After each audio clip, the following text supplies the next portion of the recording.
Alhamdulillah. Wassalatu wassalam. Ala Rasulillah wa ala alihi wa sahbihi ajmeen. Amma ba'd. A'udhu billahi minash shaitanir rajim. Bismillahir rahmanir rahim.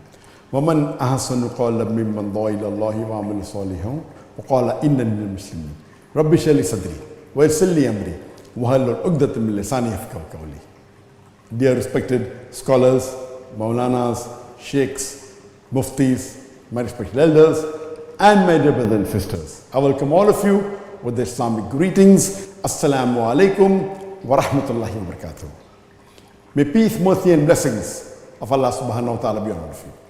It's a pleasure and an honor for me to do this recording of a short video, especially on the occasion of 50 years of Dr. Israr Ahmad's, Rahimullah, may Allah have mercy on him, on the revival of his revolutionary efforts and the movement of bringing people back to the Quran. I'm at present in Putrajaya, Malaysia, and it's a pleasure for me to make this video recording at the request of Dr. Israr Ahmad, may Allah have mercy on him, his son, Asif. He requested me to make a short recording of about 10-15 minutes for this special occasion, which is going to be broadcast on the 27th of August in Lahore, Pakistan. I'll be narrating the incidences, my interaction with Dr. Israr Ahmad, may Allah have mercy on him. And as many of you may be aware, that he was one of the person who inspired me and was responsible for me to become a full-time da'i. And as you know, one of the person who inspired me was Sheikh Ahmad Didat. And after I met him in 1987 for the first time, he changed me from a doctor of a body to doctor of a soul. At that time, I was in second year of MBBS. And the other person who inspired me was Dr. Israr Ahmad. The first time I met Dr. Israr Ahmad was in 1991, maybe about 3 years after I started doing Dawah. I met Sheikh Didat in December 1987. So 3 years after I met Sheikh Didat, about 3.5 years later, I met Dr. Israr Ahmad. After meeting Sheikh Didat, I was involved. Before that, I was an average good Muslim, praying 5 times a day, fasting the month of Ramadan. But there was no passion of Dawah, no passion of spreading the word of Allah subhanahu wa ta'ala. After Sheikh Didat, after hearing his talks, I got inspired and started doing Dawah in the medical college. And then the other person's speeches who inspired me was Dr. Israr Ahmad. But natural, I have to hear his speeches in Urdu. And that inspired me to make a trip to Pakistan. I've been to Pakistan only once before I started giving public lectures. That was in 1991. And I went to Lahore and I visited him. And he asked me, Beta, आप पाकिस्तान क्यों आए? I said, मेरा अव्वल मकसद था आपसे मिलना और उसके बाद जितने इस्लामिक दिगर ऑर्गेनाइजेशंस है to visit them, उनकी ज़ियारत करना. Dr. Israr Ahmad साहब replied and he said, Pakistan में तो आपको कई इस्लामिक इदारे मिलेंगे लेकिन इस्लाम नहीं मिलेंगे. And after hearing his talks, I realized what he meant. What he wanted was to bring a revolution. He wanted the Ummah to return back to the Quran, to return back to the Sahih Hadith, to return back to the Sunnah. And you can see that from his talks. And when I heard his talks, he was an orator, mashallah, par excellence. Amongst the Urdu speakers, from the library of many Urdu speakers that we have, and even the Urdu speakers coming on Peace TV, he is par excellence. He had the oratory power, which was par excellence. The passion with which he used to speak was phenomenal. And I have watched hundreds of his videotapes. But naturally, I was introduced to him by watching his videotapes, and then I met him personally in 1991. And when I met him, I was inspired by his simplicity. And he asked me, Beta, aap kya kar rahe hain? So I said that I've just finished my MBBS exams and I intend being a part-time da'i while I'm continuing my medical profession. Because my father was a doctor, he was a psychiatrist, my elder brother was a doctor, so it was in the family. So Dr. Israr Ahmad sahab told me that, beta, आपको दोनों में से एक चुनना पड़ेगा, either medical या दावा. मैंने 7 साल तक कोशिश की दोनों करने के लिए और मैं कामयाब नहीं था. He told me that he tried a lot, but he could not succeed in doing both together. You have to select one. If you want to be a specialist, you have to choose between the two. And that struck me, and but natural, I convinced my parents that I want to be a full-time Dai. So the reason that the person besides Sheikh Ahmed Deedat who inspired me was Dr. Israr Ahmad. And his words like guidance. And I did not waste much time. He spent 7 years in doing both. When I went back, I finished my internship. I was doing my internship when I met him. I hardly practiced for maybe less than a year. And because my father was a doctor, we had a roaring practice. We started a pathological lab, and my brother was involved. And then we did practice, but not for long. And he told me one thing, and his advices were engraved in my brain. He told me, son, if you have to be a successful Dai, you have to make your life simple. If your life is simple and your requirements of life are less, then no one will be able to twist your arm. If your requirements are less, you will not have to strive for the worldly gains, so that you can concentrate on delivering the message of Allah subhanahu wa ta'ala. This message that he gave to me of leading a simple life was a phenomenal advice which stuck in my mind. Allah had blessed us and my father that we had all the facilities and he had a roaring business, but this advice was stuck. And because of that, I saw to it that I led my life in simplicity. I do not wear any branded clothes, but natural, good, but not branded and not expensive things. And that led me that even the car that I have should be, though Allah has blessed us, that I can travel in Rolls Royce. Alhamdulillah, we can own a Rolls Royce, but we have a small Toyota to make life simple so that our requirements are less. And because of that today, whatever that we are, that now I remember when we did Hijrah, my family and I did Hijrah in 2016 from India to Malaysia, and we realized that when we did not have any income for more than a year, because we were used to living the simplicity, we didn't find it difficult at all. And Allah has given us all the ni'mah in Bombay, and we were happy that we sacrificed this for sake of Allah subhanahu wa ta'ala. All the wealth that we had when we did Hijrah, we sacrificed for the sake of Allah subhanahu wa ta'ala, and the advice of Dr. Israr Ahmad was a blessing for us. Later on, when I went back to India after meeting him, I was more involved in technology, and we saw to it that we played his tapes, and I collected his videotapes from different centers, from what was available in Lahore, what was available in Karachi.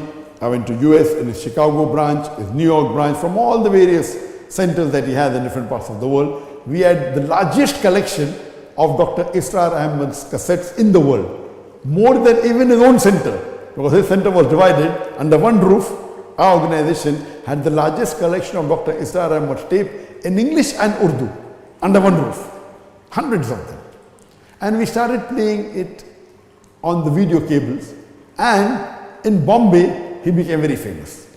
In 2004 or 2003, we called him to Bombay, and he came to India for a lecture tour for about 3 weeks. And Alhamdulillah, I spent full 3 weeks with Dr. Israr Ahmad, and I learned a lot from him. The simplicity with which he lived, the passion with which he gave his talks, and from his talks, what I saw in the video and what I heard live, I realized that he was specialized in 3 aspects. Number 1 was tafsir of the Quran. According to me, he was a mufassir. He was excellent in tafsir of the Quran. And we have in his videos the Darse Quran, we have the Tarjuman al Quran. The second aspect of his speech was talking about Islah, getting the Muslims closer to the deen. His lectures on Shirk, Aqsam Shirk, on Rahe Nijat, they were fabulous. and they created an impact in the lives of the people who heard his talks. And the third aspect that he spoke on was on politics. This aspect, when I heard when I was in India, didn't really inspire me. Okay, politics. I was saying I'm not a person, I'm not a politician, so I wouldn't used to get involved. And I used to hear his talks on politics, but did not really go in depth into it. I was impressed by his knowledge of Quran and his talks on how to get the Muslims back to the Quran, how to get the Muslims back to the Sunnah, which was fantastic. Now I realize, after I've shifted to Malaysia, and Allah has blessed me, that I've met many Muslim heads of states. Many, multiple, several, many. Now I realize, and when I hear and try to recollect his speeches on politics, it is unbelievable. I remember he spoke in 1995, or close to that. He spoke about the Indian politics. And he said that in India, the BJP party has only 2 seats. And very soon, they will be power and they will rule the country. I thought, how is this possible? Congress was there, where will BJP come? But the far-sightedness that he had was really worth noting. Now I regret that why didn't I discuss with him about the third aspect. I discussed with him regarding the Quran, I discussed with him other aspects of Islam, and I really gained a lot of knowledge from him. But as far as politics was there, I wasn't much interested because I said, I'm a Dai, what has politics got to do with Dawah? Now I realize that his far-sightedness and his movement of Aqamat-e-Deen is really mashallah, mashallah. It was unfortunate that people did not really give the due respect that it deserved when you were alive. Now, we really crave. I wish that if you were alive now, maybe I would have spent days with him, discussing our service issue, but naturally he's so elderly to me, and I was very young, I was like his son, but we had a very strong relationship, alhamdulillah. And now, when I get messages from his son Asif, who is in charge of his audio video, I keep on getting every alternate day his clips of 2 minutes, 3 minutes, and I watch every clip of his that is sent to me. And though I've seen his lectures, but again hearing him speaking with that passion, the modulation that he has, the impact that he creates is fantastic. So these two speakers, Sheikh Ahmed Didat and Dr. Israr Ahmad, may Allah grant him Jannah Firdaus, when we called him to Bombay and we organized a 3 weeks program all over India, in Bombay we kept a 10 days lecture on his 10 favorite topics in one venue, which had a capacity of about 15,000 people. And he told me that was the largest gathering that he addressed for these 10 days. At that time, it was the largest program we organized because at that time we were smaller in 2004. And we used the best of cameras of that time, maybe about 8 or 9 cameras. Of course, after we started Peace TV, we were on a different level.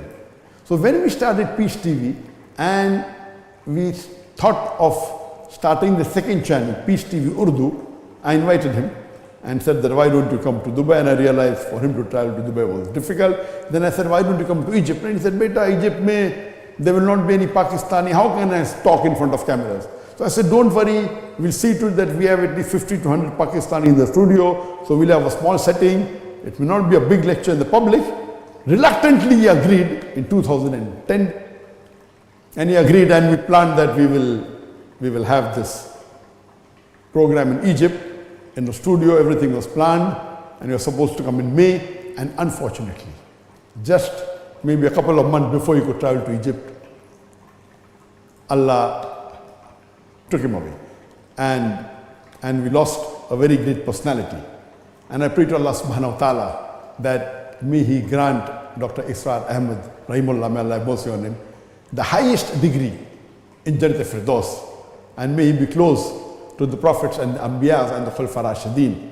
And we pray to Allah subhanahu wa ta'ala that may He raise us also together close to Him, so that inshallah we are raised together in Jannah. This was a short message that I could give in these few minutes, and I pray to Allah subhanahu wa ta'ala that may He bless him and may his work, the revolution that he created, getting people back to the Quran, and that we get the Aqamat-e-Deen. Unfortunately, today in the Muslim Ummah, I do not see a single Muslim leader which is even 1% like the Khulafa Rashidin. We pray to Allah subhanahu wa ta'ala that may the Muslim Ummah return back to the Quran, and Allah has promised that the deen will prevail. And this is the verse which was said by Dr. Israr Ahmad and by Didar several times, and even in my lecture. And I will end the speech with the promise that Allah has given, which is mentioned in Surah Tawbah chapter number 9 verse number 33, in Surah Saf chapter number 61 verse number 9, and in Surah Fatah chapter number 48 verse number 28, where Allah says, هُوَ الَّذِي أَرْسَلَ رَسُولَهُ بِالْهُدَى وَالدِّينِ الْحَقِّ لِيُظْهِرَهُ عَلَى الدِّينِ كُلِّهِ. That Allah sent his messenger with guidance and the religion of truth, so that it will prevail over all the other religions, over all the other isms, whether it be Christianism, Judaism, Hinduism, secularism, atheism, Marxism, communism. Islam is destined to supersede all. Kulli, master them all. And Allah ends it in two places as وَلَقَيْهَ الْمُشْرِكُونَ. However the mushrik don't like it. And one place that, and enough is Allah as a witness. وَكَفَى بِاللَّهِ شَهِيدًا. And I would like to end the speech, and I pray to Allah subhanahu wa ta'ala that may we follow the guidance that He has left behind. Wa akhiru da'wana alhamdulillahi rabbil alamin.